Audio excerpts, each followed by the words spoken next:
Have you ever just stopped and wondered why you handle money the way you do? I mean, why are some of us amazing savers, while for others, money just seems to slip right through their fingers? Well, today, forget about the budgeting apps and the hot stock tips for a minute. We're going way deeper. We're going to uncover the hidden psychology that's secretly running your entire financial life. Because here's the thing, and it's a big one. Our relationship with money, it has almost nothing to do with math or spreadsheets. Nope. It has everything to do with the stories we tell ourselves, the stuff we learned as kids without even realizing it, and all those emotions that come bubbling up when we think about our bank account. You know, author Morgan Housel just nails it with this quote. Our financial decisions are, well, they're messy. They're not made with cold, hard logic. They're made at the dinner table, shaped by our past, our ego, our pride. It's this whole scramble of human experience.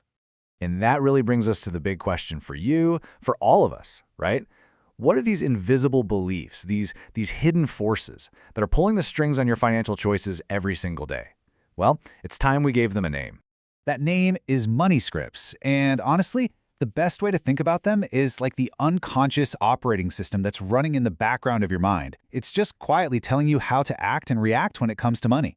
So here's the more official definition from the researchers who coined the term.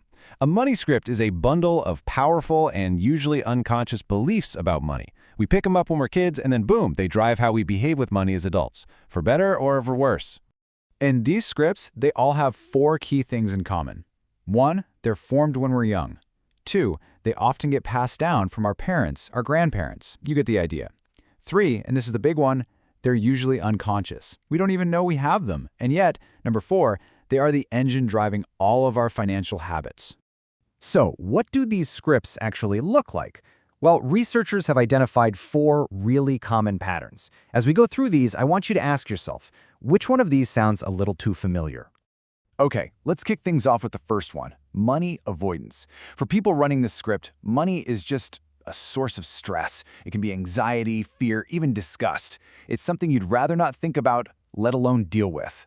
So the core beliefs here tend to be pretty negative. You'll hear things like, oh, rich people are just greedy, or money is the root of all evil. There can be this feeling that it's more noble to have less, or even a deep down belief that says, I just don't deserve money. And you can totally see how this belief turns into action, right? Money avoiders might subconsciously sabotage their own success, they'll put off looking at their bills, or they might even give money away just to get rid of the stress that it causes them. Now, let's do a complete 180. On the total opposite end of the spectrum, we've got our second script, money worship. And this isn't just about enjoying money. This is about seeing money as the ultimate solution to everything. The thinking here is basically that more money is the direct path to happiness. It's the belief that if I just had more cash, all my problems would just disappear. Money worshippers truly believe that cash is the cure-all for life's troubles. But here's the ironic twist. This belief often leads to really destructive behaviors. If you think money is the key, you might become a workaholic chasing it. Or you might find yourself overspending and racking up debt, constantly trying to buy the happiness that always seems just one more purchase away.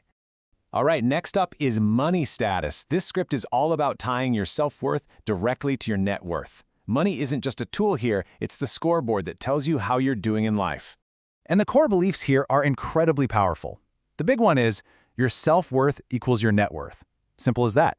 Someone with this script might also believe that money is what gives life meaning, and sometimes they can hold pretty harsh views, like thinking that poor people are just lazy. This creates this relentless cycle of comparison. It is the absolute definition of keeping up with the Joneses. And it often leads to overspending on all the status symbols, the car, the house, the designer brands, all to prove your value to the world. And finally, our fourth script, money vigilance. Now, on the surface, this one sounds pretty good, right? It's all about being careful, watchful, and really on top of your finances. The core beliefs here are all about saving and secrecy. Things like money is meant to be saved, not spent, and you always have to save for a rainy day. And a really big one for this script is that money is a private, taboo topic that you just don't talk about. But here's the flip side. While being vigilant is fantastic for building up savings, it can also create this constant, low-level anxiety about money. It can stop people from actually enjoying the security they've built because they're always worried that some disaster is waiting just around the corner. Okay, so we've laid out the 4 scripts, but so what? Why does any of this actually matter? Well, it matters because these unconscious beliefs have a direct, and I mean measurable, impact on your real-world financial health, on your actual balance sheet. Check this out. The research found some really eye-opening connections. They discovered that both money avoidance and money worship were linked to having a lower income and a lower net worth. Money status was also tied to lower net worth, and the one script with a clear positive financial outcome, money vigilance, was associated with not having credit card debt. So you see, these aren't just feelings. They have very real financial consequences. So the most important thing to take away from all this is simple. Awareness is everything. You cannot change a program if you don't even know it's running in the background.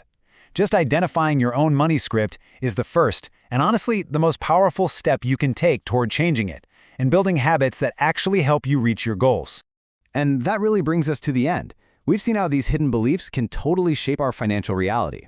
So I'll leave you with this to think about. Now that you know the 4 scripts, which one do you see in yourself? And more importantly, what's one small thing you could do to make sure that script is working for you, not against you?